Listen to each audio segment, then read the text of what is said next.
Hello, one and all, and welcome to the podcast we call it Fantastival with myself, Steve Nisbet. In the podcast, where I invite my guests to come on and talk to me all about their musical taste, their memories, their experiences, and they get to collect their fancy festivals, which I have christened Fantastivals. I'm finally back.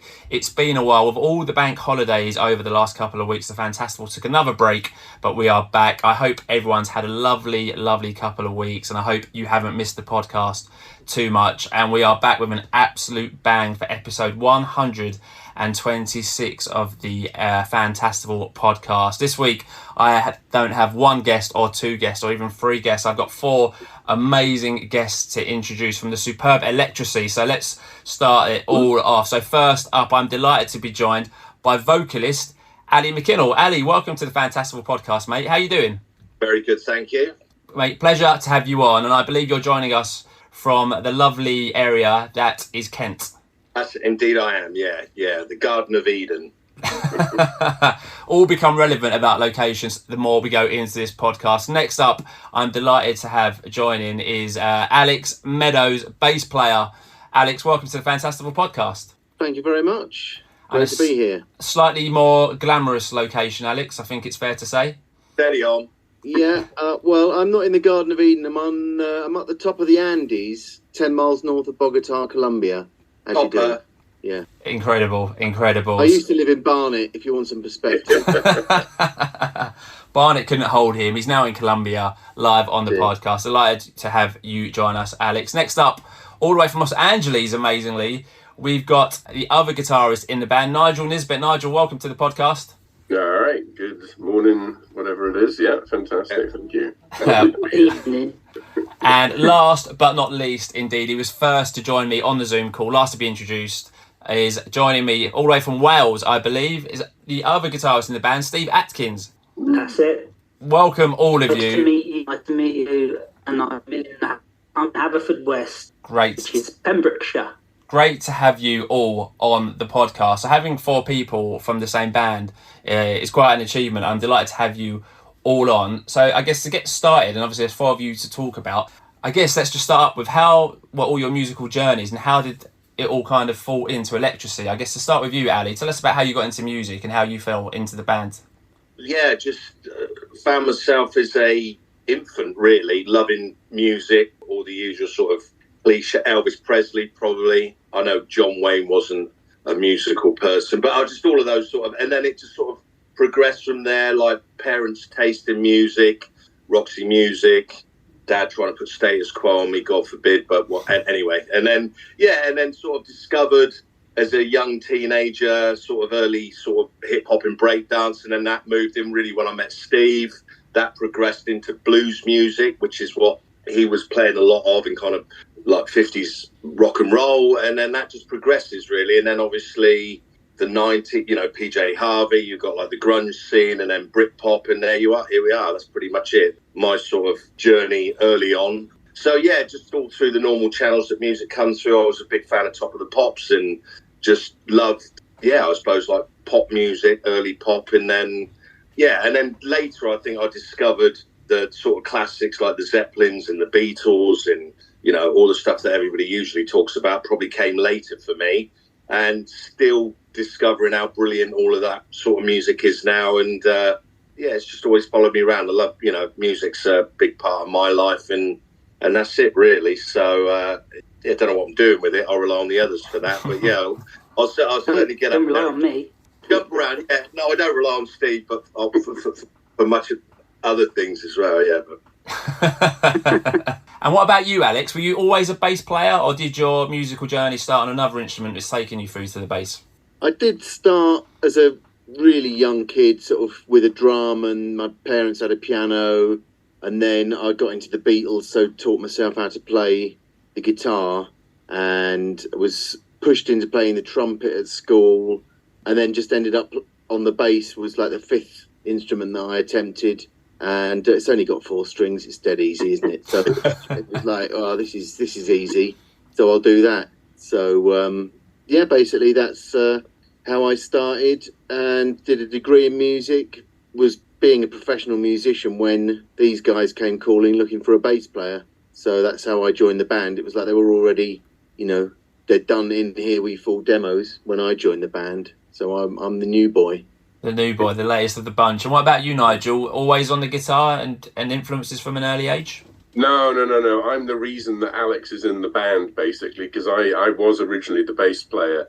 But so interestingly, so I'm originally from Haverfordwest, where Steve lives now, which is where I went to school with Jim and Paul, who were both obviously in Electrasy as well. So the three of us came from sort of West Wales. But I originally played bass. I mean, I originally played violin and all that, but I was a bass player.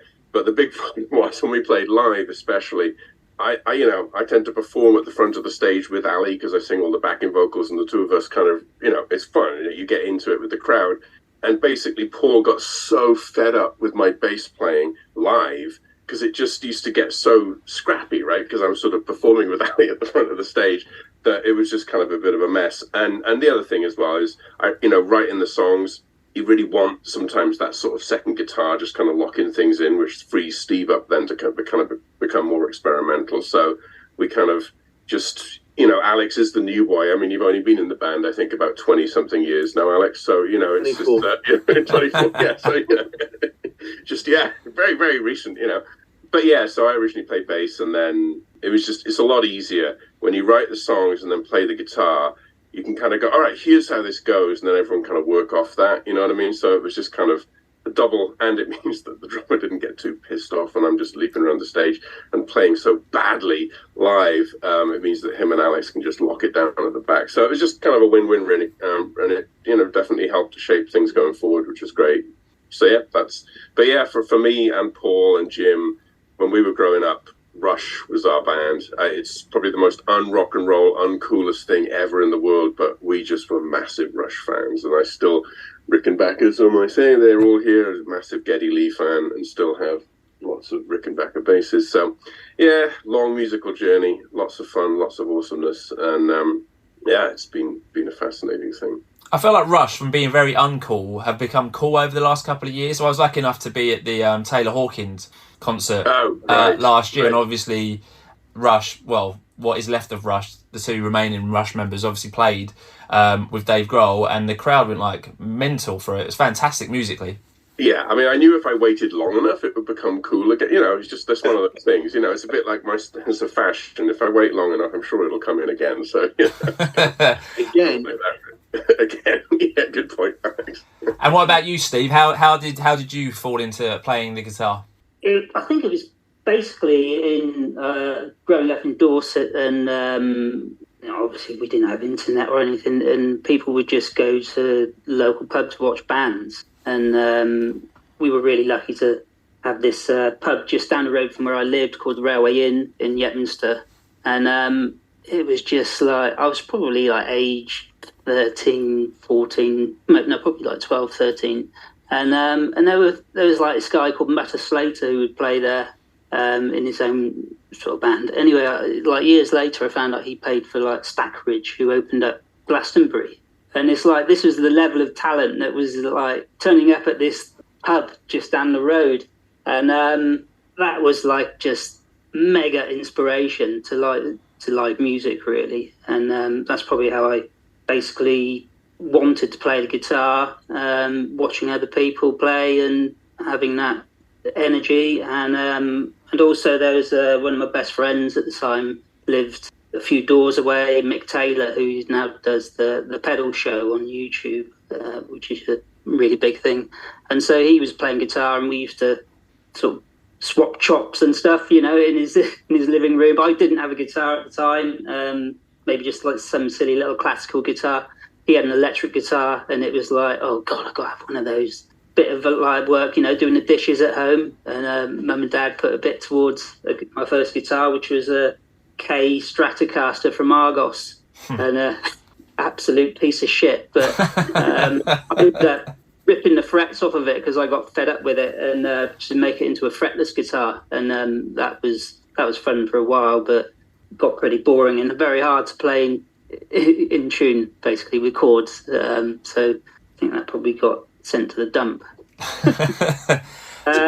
But in terms of listening to music, my sister probably had, I think my first real music was my sister playing ABBA on on vinyl, and I would like spin it around faster and make them sound like the Smurfs and that sort of thing. But also radio, loads of radio on obscure. It was almost like, it must have been like Radio Caroline, white noise. You know, I would hear all these songs that weren't being played anywhere else, and they would like, I'd have my headphones on all through the night, basically listening to this stuff. I didn't know who it was by, and that was actually quite an inspiration, I think, and I didn't even realise at the time. It was just like all going inside my head, and somehow sort of comes out later on, you know, through the band and stuff. But also, like, in the band, you know, you kind of widen your musical horizons through what everyone else is listening to. You know, like for me, first of all, it was Ali, and you know, that hip hop sort of thing initially. Wet, Wet, Wet. Do you remember Wet, Wet, Wet, Ali? Is Ali listening? I must admit, though, it's Steve that I probably grew up listening to a lot of. I mean, my mum was such a huge fan of the Eagles, and, you know, just amazing songs, great. You know, when I think about what I like to hear as a band now, I talk about song type, great harmonies, great singers, great guitarists, and just a great sounding album. I can probably go back to being, you know, 7 or 8 years old and hearing that music that my mum would be blaring out in her car, and then obviously going on a bit of a journey of my own, but really going to an assembly at St Albans School at about the age of 13 and sitting down. I don't know if it was a Christmas or whatever, Steve, I don't know. And then the curtains opened up, and there was Steve and Mick and Paul Stevenson, and I believe, was it Emma on drums at that time? Yeah, that's right. Yeah. Good memory. Blimey. And they just started up with like Johnny Be Good or some little Richard Tulsa Time or something. I had never seen live music, and that just transported me, like that noise and that energy and those guitars and that cacophony of sound and the energy. And that's really, that was like a pivotal moment. So Steve, you're a pivotal person in my life, and that, yeah. And then from there, it's been a sort of collaboration with all sorts of people, different people in life, really, from, you know, the early days with Steve and Mick, and then Steve and I have always sort of stuck together, and then obviously meeting Nige, and he brought in Paul and Jim from it, and then you just got, it's just like a big sort of kaleidoscope, and you suddenly realise that you're in a melting pot and you're creating something of your own, but those influences are coming in from different directions, really. But I think the essence of what Electrasy is now, even the new single, funnily enough, A Million Pictures, to me, that's what we are. It's like this fanfare of guitars and screaming Hammond and a great melody, almost well sung, but, you know, who wants to be that good anyway? But, you know, and then you can almost feel that now.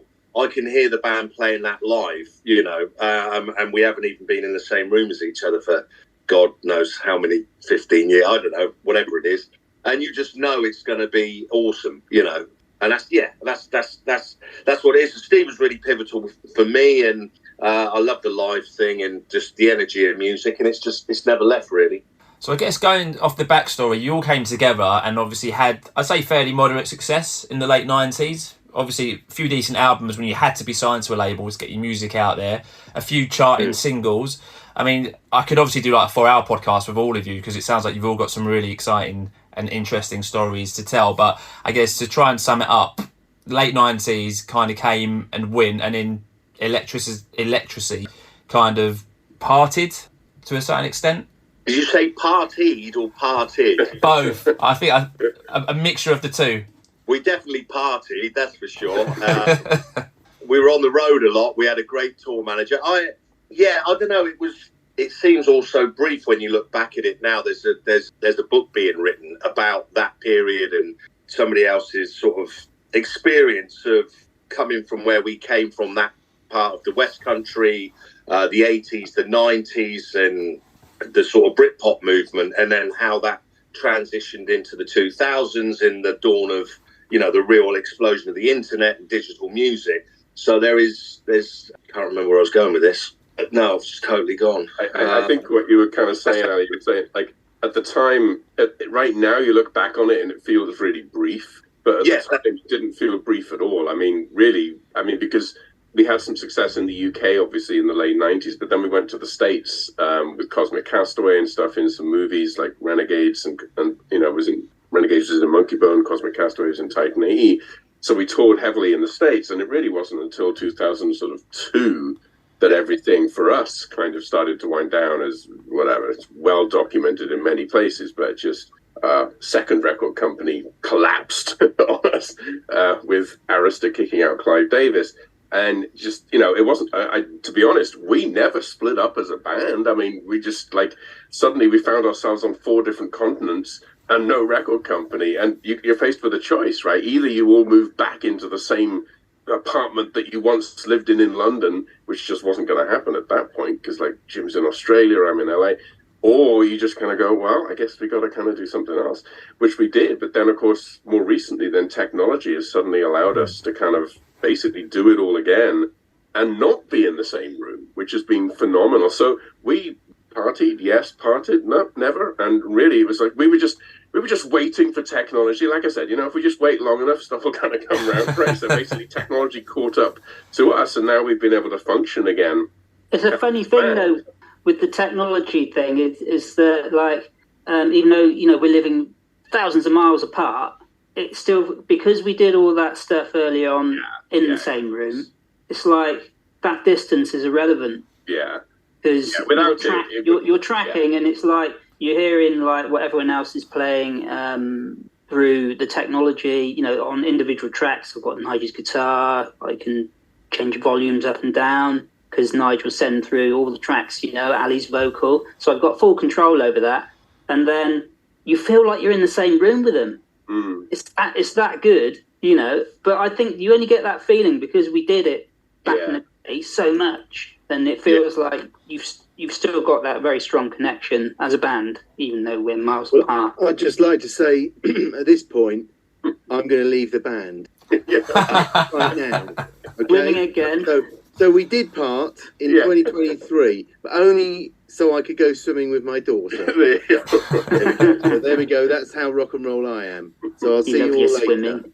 See you later. Have a lovely evening. Thank you, Alex. Yeah. Cheers, Alex. See you later. See you later. So Alex has left the podcast to take his daughter swimming in Colombia. So this podcast gets more insane by the episode, which is delightful. So amazing to have Alex on. So let's, I guess, skip to current day then. So new single, A Million Pictures, has just come out recently. Great single, gentlemen. Really catchy, great melody, great tune. Tell us about how that, I guess, as a starting point came about.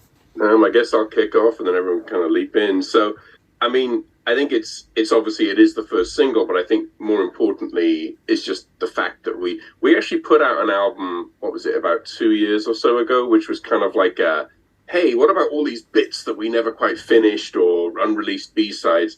And that kind of kicked things off and got rolling. And from that, it was like, okay, we want to record again. Let's do some new stuff. And I think the fun thing is just that process, for me, certainly really kicked off a very prolific writing period again, which I hadn't done really in 20 years. I mean, Ali remembers this well. I've heard you talk about it recently, Ali, and it's really cool. But sometimes I'll just get into this kind of zone where I'll just start writing and it'll just be multiple songs a day sometimes. And I hadn't done that for a long time, really just written like that. And this song, Million Pictures, was one where I actually took an old idea that I'd had knocking around for a long time, but then just one day just totally ran with it in a completely new direction. And suddenly here was this new song. And lyrically, it's awesome. It actually happens to sort of reference my wife, who actually does have a lot of pictures on her phone. So it's kind of, lyrically, it's actually talking about this idea that if you think about our grandparents' generation, right, their entire lifetime might have been captured in 10 or 15 photographs. Our parents or whatever, maybe a few hundred, a few thousand. But now I look at my kids, they're going to have 1 million pictures, right, that's going to capture a lifetime. So the song is kind of expressing this sentiment of kind of like, hey, I want to have a lifetime with you, right? I want to share 1 million pictures with you. But what's so cool is that, when you look at it then in the context of the band, you start to see that it's kind of like, it's almost like a metaphor for what we've gone through as well, where we've shared this huge amount of time together. And there's this, you know, I know we're working on the video right now, and you sort of see this string of images, and you're like, oh my God, it's like, not only, yeah, sure, it's sort of more of a personal thing, but you see it through the context of the band over this time with these images capturing this sort of lifetime of stuff. And that's, you know, that's kind of the if you like, the lyrical inspiration there. But yeah, I mean, fundamentally, it's a fun song to play. Like Ali said, it jangles and crunches, and it's got a melody that kind of like, you know, bashes around. Just like Ali said, I cannot wait to play it live. That is one of the songs that I just know it's going to happen. It's been about 4 weeks or so. We're going to be in a room together for the first time rehearsing for these shows. And I just know that song is going to be one that we're just going to start playing, and it's just going to go bang. So there you go. I'll leave it for the rest of you to take it from there. But that's kind of the genesis of it. But yeah, I can't wait for that.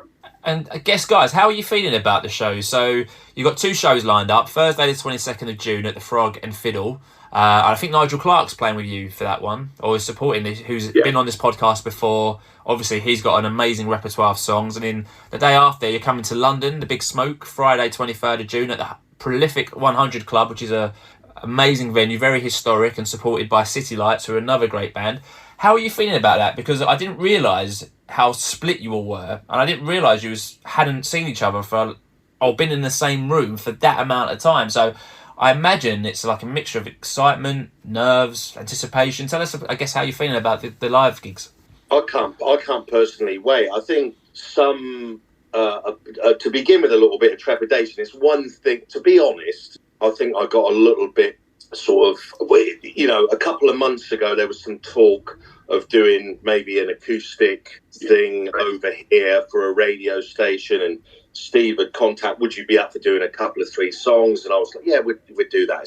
And then suddenly that's turned into 15, 20 song sets of songs we haven't done for 20 years. And the full on, we've got a drummer and we've got the whole band coming here. And it's like, okay, but now it's just like anything, a bit of a game of numbers, sort of sitting down with the guitar every day, pair of headphones on, get the voice going, and you know, it's sort of still there. It's sort of muscle memory, and I think it'll be great. We'll only make a really good, loud noise.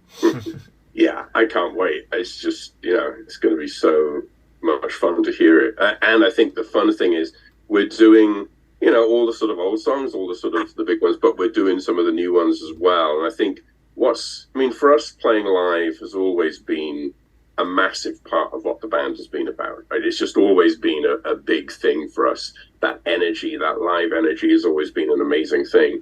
And what I'm hearing that I think is really cool is that all these songs were sort of, I can just hear the sound of it's really gelling. I know it seems weird to say that after 20 whatever the heck years, nearly 30 years, like finally our sound's really coming together as a band. But it kind of is, right? I know it sounds daft, but it's nearly 30 years. Good God, we met in 1994. You know, like, but it is, and I can feel that happening live, where you've got songs which maybe when they were recorded sound a bit more disparate, right? Like, say, Angel from Beautiful Insane and Cosmic Castaway from In Here Before. That's quite a different sound, but I can just hear how when we put all this together live, it's just going to gel in a way that maybe it's going to be cool. So I can't wait for it myself. It's going to be fantastic. Great stuff. And I think we've got a circle with, you know, when I think back to sort of those early days with you on the bass, Nigel, and maybe Rainey on the Hammond there, very early on in Bridport rehearsing in someone's, you know, we're sort of back there really. Yeah, but yeah, absolutely. Totally agree. We're just armed with a little bit more, well, you hope, obviously, the songwriting and the ability to deliver it, but, well, all will be revealed soon. But it will be great. That's the thing, isn't it? It's like something that Pete said, Pete Traynor, who's actually working on a bit of an Electrasy thing at the moment. Can't really say too much about that right now. But he said, it's like, you guys are just nuts. Your first album was like your experimental album that most bands do it for their 3rd or 4th, you know. And then you can think, yeah, actually, like, I mean, you know, bloody amazing to do that. And it's like, but I think put the Frighteners at the record company, MTO. Yeah. You know, they just didn't know what to do with it. And so that was part of the problem that we had. It wasn't like a simple album. As much as it had like amazing things happening on it and things that are timeless, like Beautiful Insane. And now, like you listen to the lyrics and with the vocoder, and it's so of its time with all the AI technology that's coming out now that everyone's frightened about, and that's totally what the lyrics are representing. Nigel wrote this like before any of this stuff was invented, you know, which is crazy. But yeah, we've done our albums in a funny order, you know. It's like it feels like we're sort of doing our debut now, you know. Yeah, are we the Benjamin Button of music? Yeah, I think maybe that's what it is.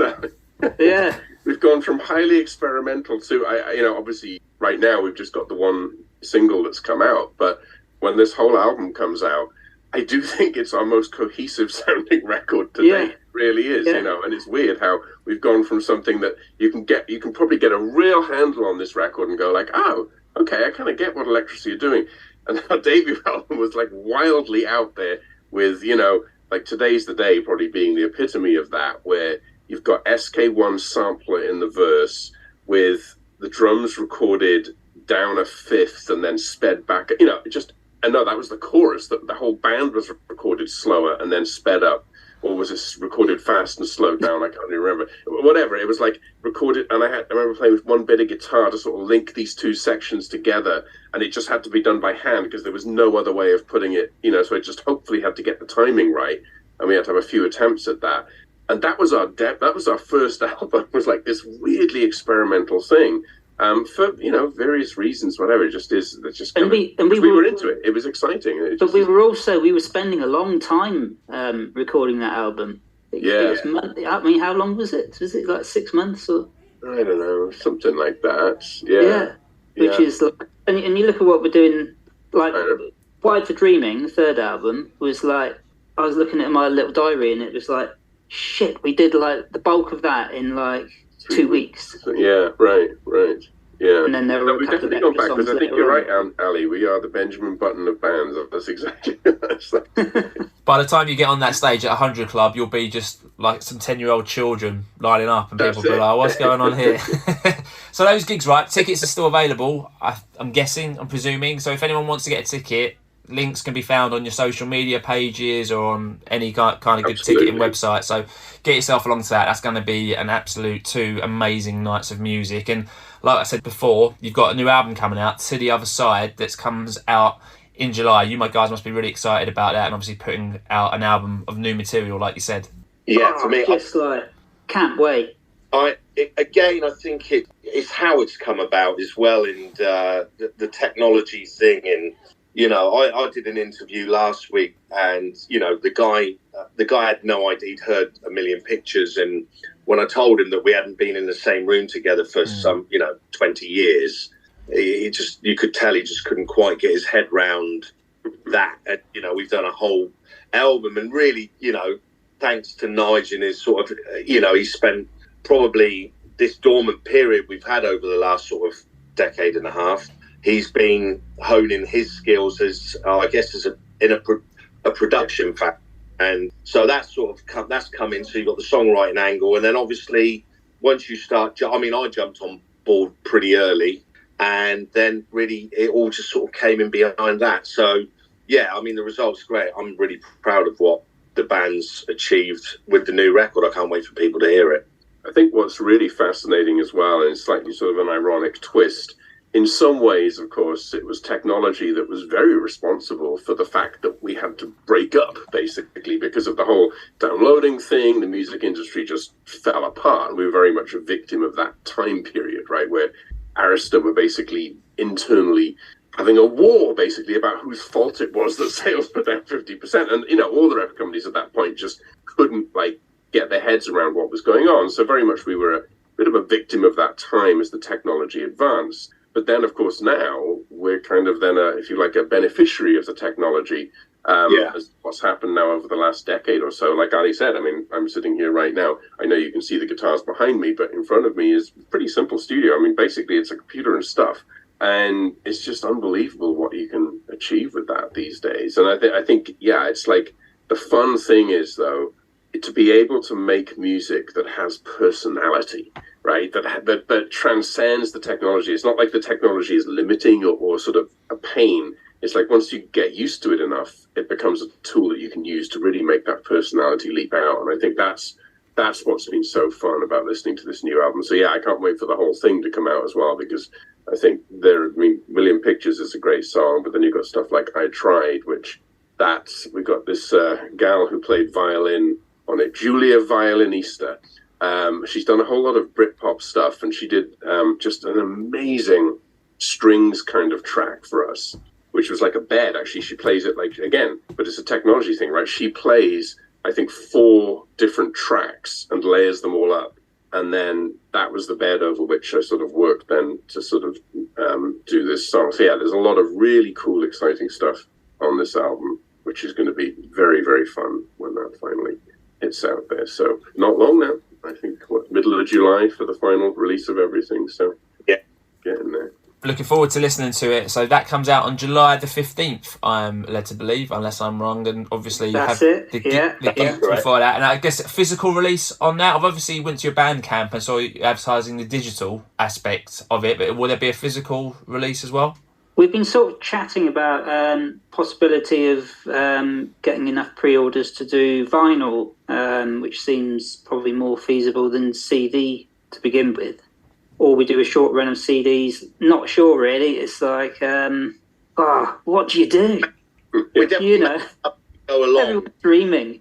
Well, not everyone, but when like 95% of people are downloading and streaming, it makes it hard to like put the physical products out there unless you can get the pre-orders and make it work that way.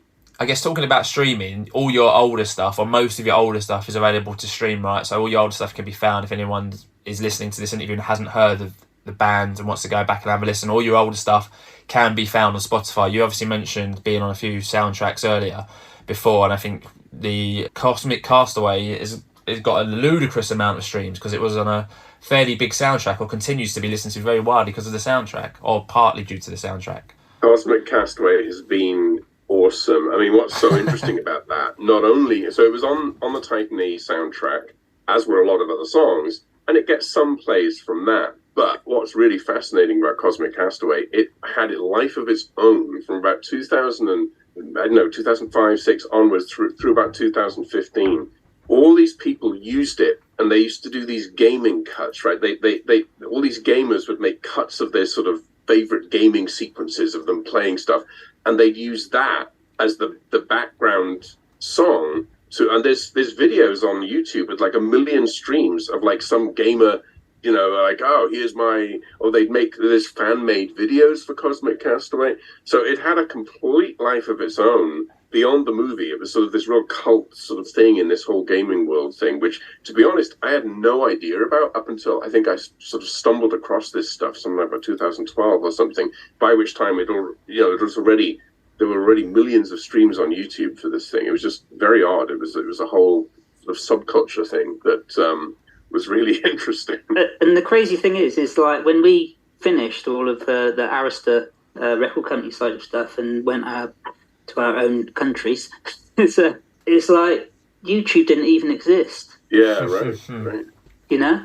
So all of this stuff we missed the social media thing completely. You know, That's how, it's like we were completely in the wrong time for what we were doing. We were too late to be like making it through the old circles of these records, Top of the Pops, and selling physical stuff. And then, of course, Napster blew it all apart. And then we went our way, and there were no smartphones or streaming or YouTube or MySpace or Facebook. There was none of that. It was like forums, you know, private forums. I mean, isn't it nuts how much it has changed now? Yeah. Incredible. You know? Incredible, really. So I can't wait to see your new album. But I must ask you, gents, what are you listening to at the moment? So what's on your speakers at the moment, whether it's old or new? What are you guys consuming at the moment? What are you enjoying? Blimey, Electrasy at the moment. Great new band, Electrasy, I've just heard of. Well, I'll tell you, we suddenly, Steve sort of 6-7 weeks ago went, right, this release date, first single there, second single there, third single there, album release there. Right, okay. That's how it happens. So we put it out, and then suddenly 2 weeks ago, we're sort of like, obviously, we're chatting on Messenger, we've got these group chats, and we're like, well, shouldn't we do some sort of video for this? So literally, the last 2 weeks we've been cobbling together, running around with, phones, filming ourselves and doing time-lapse things. And so literally, pretty much all I've listened to is the single that's just been released at the moment. Yeah. We've been working so hard with Jim, bless him, over in Australia, who's been sort of putting all this together. And I think it's, what do you reckon, 95%? Oh, yeah. Yeah. So it might be putting it out on YouTube and various other places soon. But literally, that I cannot think of anybody else I've been listening to. That is awful, but that is the truth. That's commitment for you. What about you, Nigel and Steve? Is it the same for you, or is it could definitely get a little sort of, myopic, but no, I mean, I don't know, the last few weeks, I don't know, but just going back a little further, just the stuff I've been really, there's a band that I got into a couple of years ago a lot, and actually went to see a few times, and there's a band called Drab Majesty. I don't know if you're familiar with Drab Majesty. Check it out, a song called Cold Souls, and they're very sort of 80s new wave sort of indie sort of sound. It's almost like New Order, but with a totally different sort of vibe on it. But yeah, love the guitars on that. That's definitely that whole sort of 80s guitar sound. I don't know, there's something really cool about that. I've been liking that a lot. I don't know, other stuff. I mean, obviously, still from time to time, I still do listen to Rush. So I mean, it doesn't go away. But at this point, I probably know every note of every song so much it's hard to listen to it because there's not much there that's still sort of a surprise, right? But yeah, I think I've also really loved bands like Silver Sun Pickups, which I know is not that new now, but sort of newer at least. I actually love some of their sound. And there was that new album they had. I say it was new, it was probably 4 years ago now, but I did see them a couple of times when they were touring. But yeah, I mean, honestly, to be honest, once you start working on a record like we have been, and then, like I said, rehearsing now and preparing for everything, I've not been listening to a lot of anything else. It's rehearsing, Nige. It's definitely that. Yeah. Eclipses. It's we've got the list of songs and we've got the playlists and they've been issued. And yeah, I've not listened to anything else because for me as well, it's lyrics. It's sort of like, oh, okay. And if I write them out, I will never stop reading off a cheat sheet, and it can't be done. So I just have to. That's it. It's just constant. And in terms of first singles, let me take you back, because I always like to ask people about the first singles they ever bought and that experience. Gents, what was the first thing? I'll start with you, Steve. What was the first single you ever bought, and what are your memories of buying that?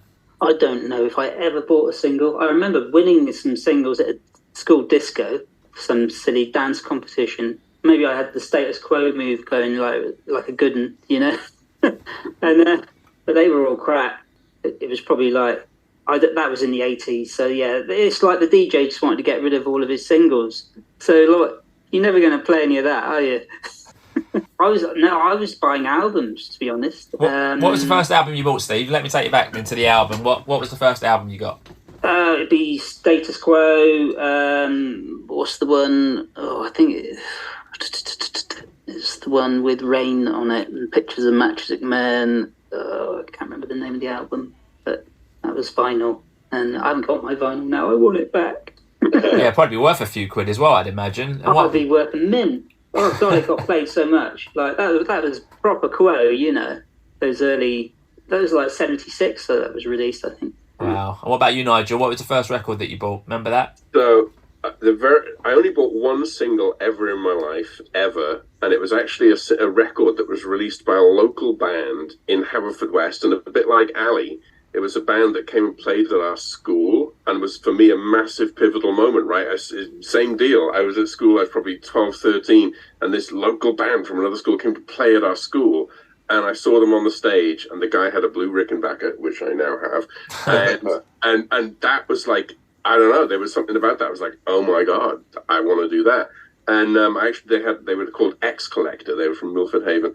And they had a single, and I bought that single. So that was the first single I bought. But actually the first sort of then not local thing that I ever bought was probably around about the same time. And I actually bought the cassette tape, because I didn't have a record player, album, the Musical Youth album that had Pass the Dutchie on it and all that stuff, right? I used to love that. I listened to that a lot. The bass lines. I think that's actually one of the first things I started playing bass, would have been that reggae stuff on Musical Youth. So there you go. That was my first record. Amazing. What about you, Ali? Again, a little bit like Steve. I always had I was an avid listener to the radio and always wanted to know, what was going on with the top 40. So there's my pop sensibilities, and really grew up listening to, I guess, what my parents were digesting, which was, well, certainly from my sister would have been Prince. My mum was Roxy Music, the Eagles. I remember the early Cream album with all the vegetables on, the great hits. So I was getting a fair old mashup there, but definitely all very bandy, sort of strong sort of songs. I liked a good song. I like Glenn Campbell early sort of, or Muller Kintyre and Wings, and these songs stick with me, and ABBA from being like in late 70s. But really, I suppose my first record, I do remember buying Run DMC and Aerosmith, Walk This Way, and I remember before that I do remember buying a Madness single. But really, for me, I kind of discovered the music that I went out and then sort of seek for myself would have been like the Electro Crucial, the early sort of hip hop, the Electro Crucial range, the Sugar Hill Gang, and all of that sort of stuff. Definitely I would have been sort of 8 or 9, I think, when I discovered that. I can't even remember how I just found out. It's probably on television, Saturday morning kids TV or something. Probably saw some, young kids doing breakdancing in New York on vinyl with a beatbox, and that was it. I was hooked. And it's never really left me, that. But yeah, so not singles, but again, the radio, used to listen to it, always wanted to know what was going on. Top of the Pops every week, used to follow it. Yeah, and some sort of classic sort of 70s and 80s stuff there, courtesy of Mum and Dad, I think. And this podcast is all about getting our guests to collect their fantasy festivals. Are you guys big fans of festivals? I mean, when I was doing my research, I saw that you actually played Glastonbury on the other state. I mean, that must have been an incredible experience. But are you guys a fan of the festival? Yeah. Oh, yeah. Oh, yeah. Just to go. I mean, I think you've got to go VIP, no doubt about it. It's... certainly now on this stage, I think back then, but even then, you see, we were doing the festivals as VIPs because we was playing at them. Oh, I've been to plenty of festivals not as a VIP. When I was a student, I went to Glastonbury in 1990, saw the Happy Mondays. Oh my God, yeah, no, I mean, so we used to go to, I've been to plenty of festivals not as a VIP, long before we played at any of them. But yeah, I always loved them, absolutely loved them. And in terms of favourite gigs then, do you guys have a favourite gig? This could be as you as an artist on the stage, or this can be you as someone who's watching an act in front of you. Do you have a favourite gig where the stars have aligned and you've gone, this is just the ultimate? For me, it would be Pearl Jam at Brixton Academy. Together. Eddie Vedder walking out behind Candelabra. Yeah. And it was just him singing, and it was just like his voice just buried inside your soul, it was just never ever forget it. Incredible. And the band, when they kicked in, just massive.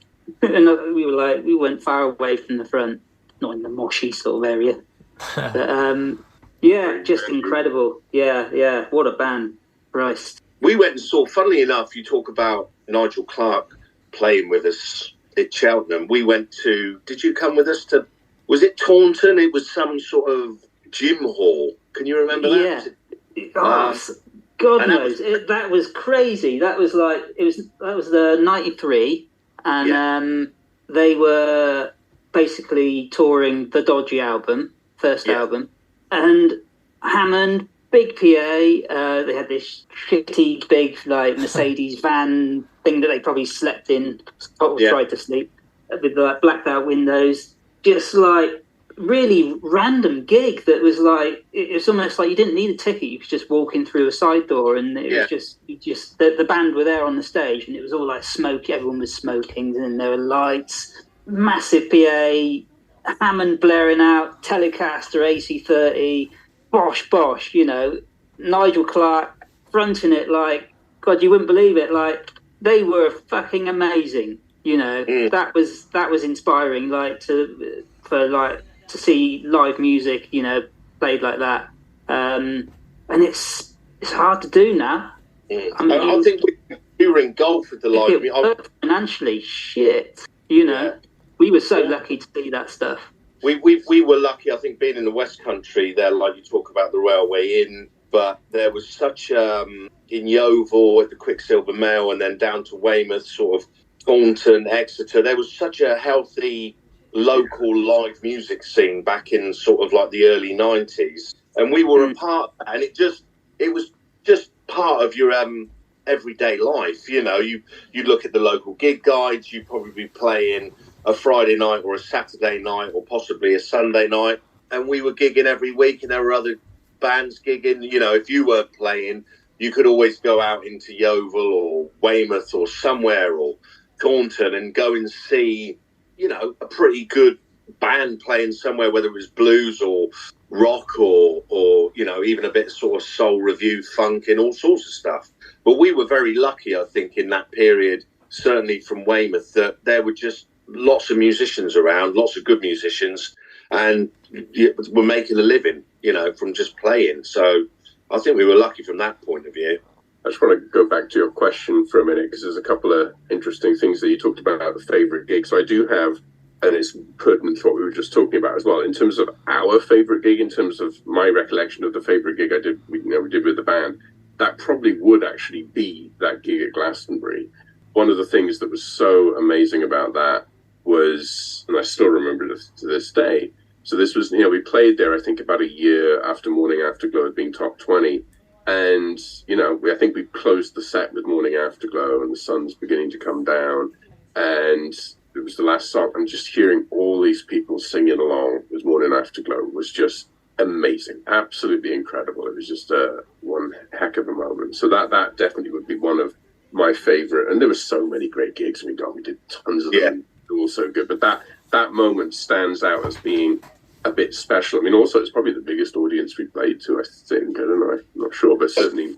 And then, funnily enough, in terms of favourite gigs I've seen, so we actually, I've seen the band Muse 3 times, twice when they supported us, once at a surfing festival in Cornwall in like 1995 or something, and then they were our support band at like Plymouth Exeter Uni or something like that in like 98 when Morning Afterglow was out. So we saw them twice then. I always enjoyed them. When we first saw them, they were like 16, 17, this scrappy little band playing at a surf festival, but they were good. But then when we saw them at Exeter, they were supporting us there, and I thought they were good. Their first album, I think, had just come out, and I think I liked that song, Muscle Museum. But then I saw them, I think, you know, in 2008 or 9 or something, playing here in LA at the Staples Center. That was my third time seeing Muse, and that was just after their 4th album came out, and they were just phenomenal. I mean, it was just an unbelievably amazing show. The performance was fantastic. That was definitely one of especially playing in that size of venue. I mean, Brixton Academy, I love that venue, and unfortunately, is it closing? I don't know. I know people were protesting about that it might be closing, because that size of venue is just the ultimate, right?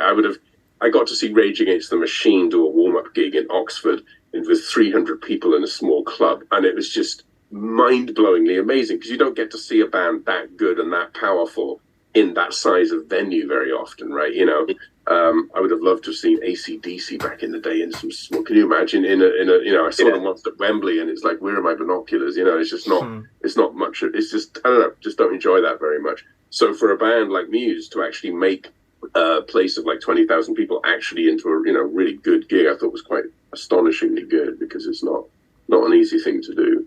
Sounds like you guys have seen some amazing gigs, and now you guys get to collate your fantasy festival, which I'm looking forward to immensely. So like I said at the top of the podcast, the aim of the Fantastival is getting our guests to collate their fantasy festivals.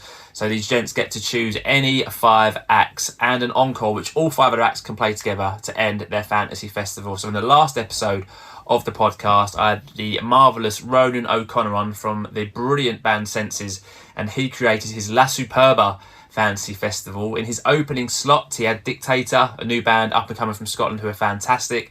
In his Super Seconds act, he picked Michael Head and had him play HMS Fable. In his Midway Madness slot, he picked Tess Parks and Anton Newcomb. In his pre-headline act slot, he went for Primal Scream. And for his headline act, Ronan picked Spiritualized and had them all play the track Ladies and Gentlemen, We Are Floating in Space as his encore. So for any first-time listeners, a very simple premise and setup. So before we get to talk about your 5 acts, first we have to give your fantasy festival a name and give it a venue somewhere. So I don't know if this has been done as a collective, gents, or if one of you's got a good title that you're going to just shout out, or I don't know the thinking behind it. But do you have a name for your fantasy festival at all? Coffee in the Garden. Okay, all right, there we go. All right. So instead of tea at the park, we got Coffee in the Garden. All right. Okay, so Coffee in the Garden, and I guess the thinking behind that is that you guys never got to play Tea in the Park, which is a slant on that. It's actually quite a clever slant on that, actually. Now I'm actually reading it back to myself, because I think Steve was saying the generator blew up. Yeah, it was such a bummer. We were so looking forward to it. We flown in from Leeds or something. We were doing something there, and we got there, and we were so looking forward to this festival appearance. And then, the generator blew up, and the entire stage, that whole day of everything was cancelled. The one day, the one stage that we were playing on, done. End of story. No redos, no sort of we'll fit you in somewhere else. No, just boom, done. So we did get to do an acoustic thing on the tour bus. We played Morning Afterglow and they videoed it. I think somebody got married at the festival, so they kind of did this little sequence. But that was our Tea in the Park experience. But I do remember, and I don't know if this would be anybody else's 5, but I got to see the Prodigy at that. And I just remember when they played Smack My Bitch Up and they started off, and then when the bass and drums came in, I was probably about 100 yards from the stage, and I just remember the bass and drums coming in, and I just got blown backwards it was just unbelievable.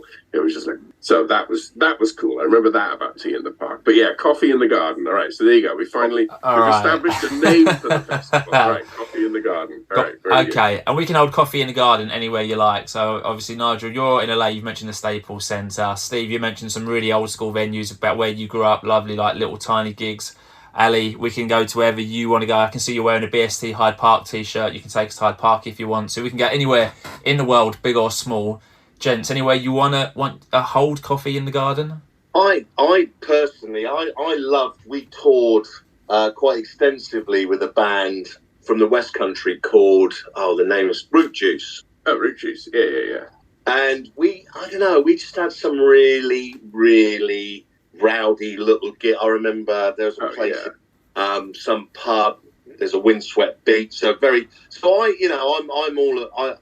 could quite happily have a weekend festival down in Cornwall as long as the weather was good. A Fistral Beach thing, or there you go, on the beach. There you go. Coffee in the Garden at the beach. There you go. I like it. Down in Cornwall. I'm there for that. I'll come up for that. That sounds great. Awesome. All right. So we've got Coffee in the Garden taking place at the beach in Cornwall. We'll make sure there's loads of coffee stalls as well to make sure it's all relevant. So you guys get to choose 5 acts. So you get an opening act, a Super Seconds, Midway Madness, a pre-headline act, and a headline act. So again, I don't know how conjoined you've been, or if you've got a 5, or if you've all got individual ideas or whatever. But gents, as a starting point, who would you like, or one of you like, to open your fantasy festival? The floor is yours. I'm going to start. I'm just going to leap in. I'm going to take it. Ali, I'm going to take your suggestion. If we're doing a fantasy festival down at the beach in Cornwall, let's have Root Juice open up. Come on. I mean, you just said we toured with them. They got them open the festival. They were brilliant. I actually saw them once we saw them hundreds of times, but before we even knew them, saw them in Plymouth at, I don't know, whatever that venue is, that is sort of main one. They were fantastic. Brilliant live band. What a great kickoff. I mean, if you had a festival, Root Juice would kick that thing off. Boom. away you go. They would be brilliant. So I've said one, you guys take some other ones, but like that's my suggestion for starting it off. Root Juice to kick it off. I love it. So Root Juice are going to play from 2 till 3 o'clock. We'll take a half-hour break, and that'll take us 3:30, and it'll be time for our Super Seconds act. So Steve or Ali, floor is yours. Who are you going to have to follow Root Juice? I've got some, like, staying on the theme of, bands, local, and I do remember one really, really sweaty night in Verdi's. Weren't they all? Really, really sweaty night in Verdi's in Weymouth when the band Orange were on, and I believe Marco was playing guitar that night and Chris Page was on. It wasn't the final, but it was that setup as Alan on bass, Rick was singing, it was Marco on guitar and Chris on drums, and oh my fucking God. And they kicked ass for about, and so I would love Orange, that particular version of them, probably to sort of go in after Root Juice. That would be nice. There you go. On Little Beach. Was that Ricky? Was that Ricky singing then? Ricky from Orange? Yeah, Ricky Corcoran was singing back then, yeah. And I think before they ended up with Tony and Luke, and, they originally it was Marco on guitar, and, well, what a great live player, great musician, and, Chris was on drums, and, it was stunning. Man. So I'd certainly have them after Root Juice. Brilliant. So 2 new bands onto the Fantastival roster. So Orange are going to follow Root Juice. Orange play from 3:30 till 4:30. We'll take another half-hour break, and it'll be time for our Midway Madness act. So we're going to play between 5 and 6. Steve, Nigel's had a go. Ali's had a go. You can pick Midway Madness, mate. Who are you going to pick to midway up our madness? Right, I'm going to split this set, and it's going to start with Thomas Hughes, Mr. Thomas Hughes from Weymouth. He's Psychedelia Hammond. Yeah. Okay. In his band called Triops, okay? And that's going to blend into the Lucky Bishops. Oh, mate, I've got that written down here. Sorry, mate, you stole Orange off me. No, there you go. No, I like it. Pretty superb, Steve. So there we are. And so Lucky Bishops will be definitely playing London Lounge. Probably people will ask for that twice, I should think. Yeah. And then we're into the next set. I think that would be a nice midway sort of thing going on there. All right, I'm going to allow it. So we've got Thomas Hughes and his band Triops, and then following them, the Lucky Bishops in your Midway Madness slot. Not 2 bands who I know, but I look forward to listening to. And this podcast is all about hearing new music, or music that isn't new, but old from back in the day. So great choices there. So we've got our first 3 acts, take another half-hour break. Then it'll be time for our pre-headline act from 6:30 till 8 o'clock. So I'll throw the floor open again to any of you gentlemen who want to put forward an act to be pre-headliners. Gents, who do you want to put out there as a pre-headline act? Well, I mean, does the headline band have to be a band? Surely we have to put the headline band has to be a known entity. Completely up to you. It's your fantasy festival. You can have Billy No Mates in your fantasy festival headliner if you want to. I got a suggestion for the pre-headliner. Ali, maybe you got... But I was, we were talking about it earlier, and you guys were talking about this band, and of course, he's supporting us up in Cheltenham. But I think Dodgy would be a great call for that pre-headline moment, right? So you're starting to... And it's a bit of a transition from, new music or stuff you might not have heard of to... Okay, now let's transition into something, that is this, and I mean, Dodgy from that era as well. I mean, my God, that Hammond, come on, wheel it on the stage, get it out. It's a festival, let's go. I mean, it's just going to be brilliant. So I think that would be a good shout as to really ramping things up for the final moment. Great shout. Great shout. So Dodgy, your pre-headline act. It's great to see Dodgy kind of on the way back now. So obviously they're celebrating, I think, the 25th anniversary of 3-Piece Suite and playing some big old venues out and about, which is great to see. So absolutely. Long may that continue, and great to see other bands like Cast and Space, other bands from that era all come and celebrate what they achieved. As a lot of guys who'll be coming along to watch you guys as well will be reminiscing and hearing songs that they grew up with, which is a fantastic achievement. All right, so Dodgy, your pre-headline act. We've got one more act. We're going to get 2.5 hours from 8:30 till 11 o'clock. We've spoken about some big acts. We've mentioned Rush, we mentioned Pearl Jam. we mentioned Zeppelin. I know there's a Zeppelin connection because obviously listening to the album earlier, I know there's a Zeppelin cover on there. But obviously, guys, the choice is yours. Only one act can take your headline slot. So who's going to headline Coffee in the Garden? Oh my god. I've got one. No, I can't say. It's got to come from one of the others. No, it can come from you, Ali. Go on, Ali. You take it. Bring it in. Bring it in. I was going to suggest Jeff Buckley or someone who's missing. Okay. What I will do, I don't normally do this, I'm going to allow you to split the headliners because there's 3 of you and it's like convoluted a little bit. So you can have 2 headliners and we'll do it as a joint. That's what I'm prepared to do for you, gentlemen. I've never done this before in 126 episodes. All right, wow. We could invent a new band made up of numerous super group. Yeah. So Jeff Buckley kicks it off, and then Ali, what does he pair up? Jeff Buckley singing. Yeah. Well, to be honest, Nigel mentioned them earlier, and I believe that for whatever reason, I was in Oxford on the same night, but doing something very different from being at a gig with 300 people in. No. It's the only way to go. It's the only way to go. It's got to be Rage Against the Machine. Rage Against the Machine with Jeff Buckley. Yeah, absolutely. Perfectly. Yeah. Doesn't get any better than that, does it? I mean, come on. That's incredible. Hallelujah into, killing in the name of. Perfect segue. That's an incredible headline act. So Jeff Buckley with Rage Against the Machine are going to headline Coffee in the Garden. And at 11 o'clock, they're going to finish and bring back out Dodgy, Thomas Hughes, Triops, the Lucky Bishops, Orange and Root Juice. And they all get to play one song. I'll even let Electrasy come back out at this point. Electrasy, if you want to, you might be drunk. You can be doing whatever you want. You don't have to come out. You can if you want to, but you'll get to play one final song to close Coffee in the Garden. It can be any song ever recorded by anyone. What song would you have all of your lineup play together? God, Nigel's itching to say, aren't you? All right, I am. But the thing is, they would have already played it in their set. Right. Judy Over the Rainbow would just be such a cool... Because, I mean, obviously... You could, Hey Jude is always but everyone does that. It's like, oh my God, yeah, how many times do we have to hear Linda McCartney going, hey, da, da, da, da, da, da. But I think someone, Judy Over the Rainbow, everybody doing a sort of extended choruses on that would be absolutely pretty fantastic. I think you could have some fun with that, except, of course, Orange would have already played it in their set, unless they secretly kept it until later. But that'd be tricky, seeing as that was their one and main hit. It would be difficult not to play that, but it would be good, unless everybody plays Comfortably Numb. I mean, one of the two, whichever whatever they want to go with, they can go with. All right, so let's lock the Fantastival win. So we've got Coffee in the Garden taking place on the beach in Cornwall. Your opening act, we've got Root Juice. Super seconds, we've got Orange. Midway Madness, we're splitting between Thomas Hughes and the Lucky Bishops. Pre-headline act, we've got Dodgy.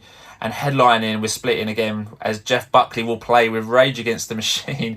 And for your encore, all of your acts are going to play Judy Over the Rainbow together. Sounds amazing to me. Gents, Electrasy, are you happy with that? Yeah. Sounds like a night and a half to me. I would go and drink dry cider all night to that festival. Amazing. So that is locked in. So before we finish in, gents, obviously, new single just out. New album on the way, 2 live dates that I can tell you're so excited about and sound incredible. I mean, what the next... Is there a plan after that? I mean, what's the plan once the album's out and those gigs are done? Are you looking that far, or is it just literally take it as it comes? I think it's a bit of a mixture. There's a bit of take it as it comes. I think also, though, I mean, it would be great... Like, we've definitely had some offers, there's some of the sort of Britpop revival festivals type things that are, beginning to have happened last year. So we've had some offers from those types of things, which we weren't really in a position to do this year, but maybe next year if we can get a bit of momentum around things, because obviously just doing a gig for us is quite an endeavor. It's really not a trivial thing to arrange, but we're doing these gigs. So, it would be great, I think, next year then to perhaps be able to do something a little bit more extensive, but it's at this point it's a gleam in our eye, you know what I mean? It's not like anything locked in, but there are definitely dates, I think, there if we can figure out how to make all that happen, which hopefully this will sort of get the ball rolling enough to be able to do that. And I think definitely another record. I mean, I think now that we've got going, it's like let's do it. Ali said something to me when I visited the UK. It was like a month or two ago, whatever. I was there. Actually got to go down to Haverfordwest for a little bit, and then I saw Ali in London, and we were in the pub, and you said something really, really awesome. And you said, "Look, if we don't do this now, when the hell are we going to do this?" And it's just like, yeah, this is it. Like, we just got to do it. So it was such a good, an excellent thing. So we're not getting any younger. And I'm the youngest in the band. You're the youngest, yeah. I think I'm the oldest. That's worrying. So it's like, it's like, what else are we going to do? It's like, it's so enjoyable. Music has been a part of all of our lives for 30, 40 years.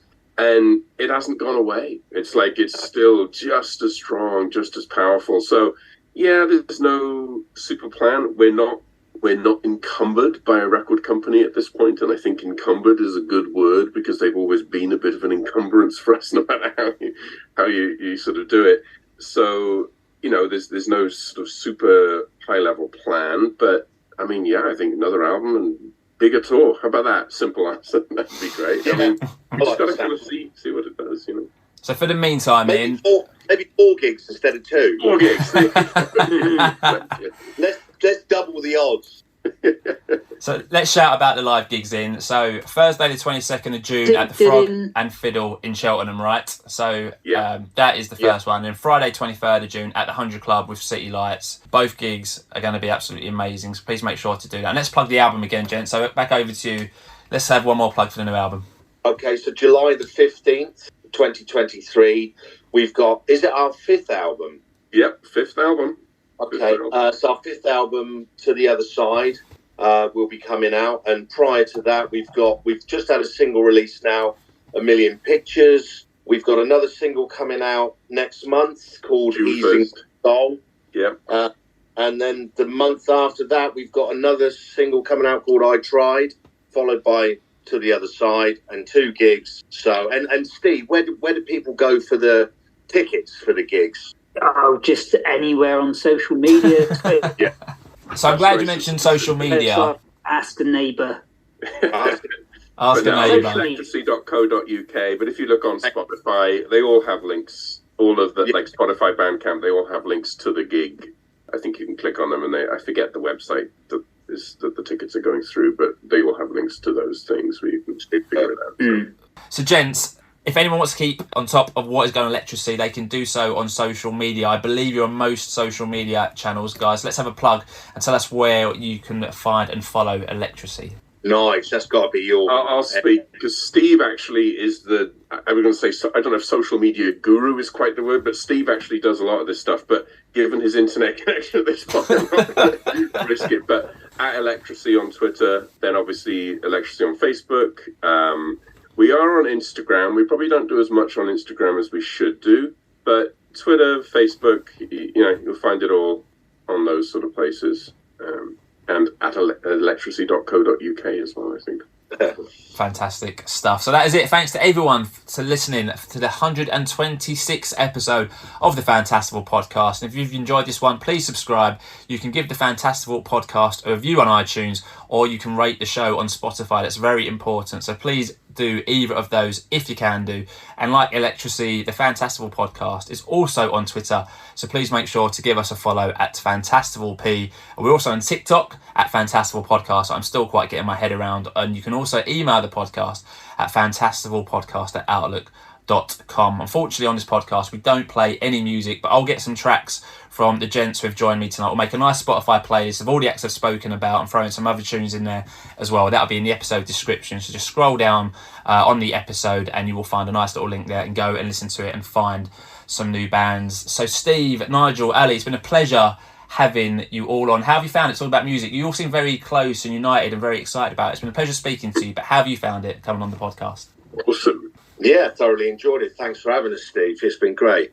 Cheers, Ali. Steve, should we try and get you to say something, because your internet's been playing up for the last 20 minutes? Let's have a farewell from Steve if we can. The dog's whining to have a shit. Well, that is a hell of a way. Did you get that? Ironically, we got that in the end, Steve, amazingly. But gents, good luck with the album. I look forward to seeing you in London. I'm going to try and come along to that. I look forward to that. It's going to be a great show. City Lights are also a superb band. I look forward to meeting the three of you then. So I'll be back next week with episode number 127. So please make sure to join me. But until then, stay safe, my Fantastival friends. Please continue to spread the word. And that word is Fantastival. Thanks for listening.